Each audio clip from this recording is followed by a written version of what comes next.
Hello guys, আমি Dipen. Welcome back to my channel Deep exclusive. So এখন আমি এই ভিডিওর মধ্যে বেসিক্যালি কথা বলবো দুটো বিষয়কে নিয়ে। ফেলুদা নয়ন রহস্য তার বক্স অফিস কালেকশনকে নিয়ে কথা হবে, কিন্তু তার আগে আমি কথা বলবো সোনি লিভের আপকামিং একটা সিরিজ গুল্লাক সিজন 4 এর অফিসিয়াল ট্রেলারটাকে নিয়ে। সো এটা কিন্তু ড্রপ করা হয়েছে এবং সত্যি বলতে যে কটা আমি ওয়েব সিরিজ দেখেছি তার মধ্যে ওয়ান অফ দ্য ফাইনেস্ট এবং one of the best series কিন্তু আমার কাছে কিন্তু গুল্লাক সবসময় কিন্তু থাকবে। তার কারণটা হচ্ছে গুল্লাকের ওই যে ফ্যামিলিটা, ওই ফ্যামিলির মধ্যেকার যে বিষয়পত্রগুলো, যে মানে আমাদের মধ্যবিত্ত ফ্যামিলি, মিডিল ক্লাস ফ্যামিলি, তাদের লাইফটাকে একটা ছোট্ট ফ্যামিলির মধ্যে যেভাবে পোর্ট্রে করা হয় না পুরো সিরিজটার মাধ্যমে, সেটা যতবারই আমি দেখি এত সিম্পলি এত ন্যাচারালি প্রেজেন্ট করা হয়, সেগুলো দেখতে ভালো লাগে। মানে সেই সিরিজটার সঙ্গে আমরা না জুড়ে যাই। তো সেই রকমই তার পার্ট 4 কিন্তু এইবারে আসছে এবং এটা 7th of June কিন্তু স্ট্রিমিং হবে সোনি লিভে।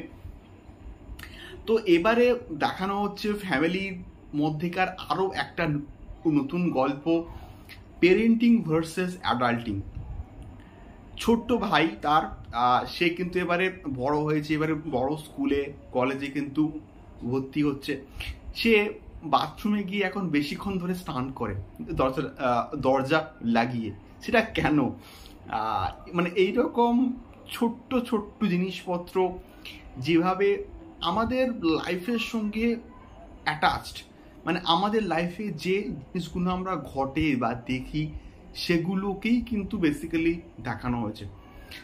আমার দারুণ লেগেছে ট্রেলারটা। বেসিক্যালি এইরকম সিরিজ, এইরকম কাজ আরও হওয়া উচিত। তোমরা ইয়ে মেরে ফ্যামিলি দেখো, গুল্লাক দেখো বা পঞ্চায়েত দেখো, টিভিএফের মানে প্রত্যেকটা কাজ দুর্দান্ত। এই পার্টিকুলার সিরিজটা আমার দারুণ লাগে এবং এটা তো আমি অবশ্যই দেখবো। সোনি লিভ তো আমার সাবস্ক্রাইব করাই আছে। তো তোমরা অবশ্যই কিন্তু দেখো এবং তোমাদের কাদের কাদের গুল্লাক ভালো লাগে সেটা আমাকে অবশ্যই কিন্তু কমেন্ট করে শেয়ার করতে পারো।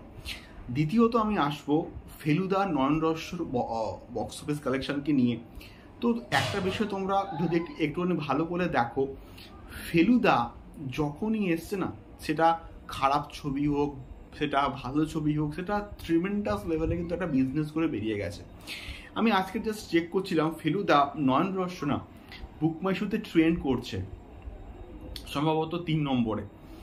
আমরা প্রত্যেকে ফেলুদার একটা খারাপ ফিডব্যাক কিন্তু দিয়েছি, খারাপ রিভিউ কিন্তু দিয়েছি, তা সত্ত্বেও সাধারণ অডিয়েন্স, সাধারণ মানুষ এটাকে ভালোবাসা দিচ্ছে।